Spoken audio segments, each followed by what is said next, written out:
जयसिंगपूरचे सदामामा अजूनही चालवतात वयाच्या 76व्या वर्षी वडापाव, भजी आणि चहाची गाडी.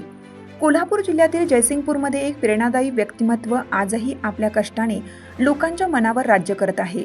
सदामामा वय 76 गेली अनेक वर्ष आपल्या वडापाव, भजी आणि चहाच्या गाडीवर अविरत काम करत आहेत. वयाच्या 76व्या वर्षी त्यांच्या कामातील ऊर्जेला आणि चिकाटीला हरवणं कठीण आहे.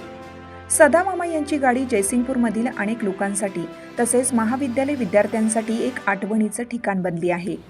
विद्यार्थ्यांपासून ते ऑफिसला जाणाऱ्या लोकांपर्यंत सगळ्यांचा सकाळचा किंवा संध्याकाळचा चहा आणि गरमागरम भजी आणि वडापाव, कांदा पोहे, उपीट, खिचडी याच्याशिवाय दिवस पूर्ण होत नाही. सदामामांचं म्हणणं, काम केल्याशिवाय चैन पडत नाही. शरीर थकतं पण मन नाही. लोक प्रेमानं मामा म्हणतात, त्यातच समाधान आहे. त्यांची ही गाडी केवळ खाण्याचं ठिकाण नाही तर एक जिव्हाळ्याचं केंद्र बनली आहे. सदामामांनी आपल्या मेहनतीने आणि हसतमुख स्वभावाने लोकांच्या मनात खास स्थान निर्माण केलं आहे. स्थानिक लोकांचं मत, सदामामांचा चहा म्हणजे ऊर्जा.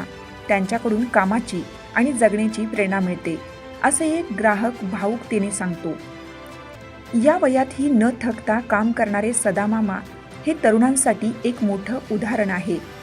मेहनतीचं महत्त्व आणि कष्टाच्या जोरावर आयुष्य कसं सुंदर बनवता येतं याचं ते जिवंत उदाहरण म्हणजेच सदामामा. Bureau report, Hirkani news, Maharashtra राज्य. चालू घडामोडींचे अपडेट्स जाणून घेण्यासाठी आपल्या हिरकणी न्यूज चॅनलला सबस्क्राईब जरूर करा. लाईक करा, कमेंट करा आणि शेअर करा. बेल आयकॉनवर प्रेस करा आणि नोटिफिकेशन्स मिळवा.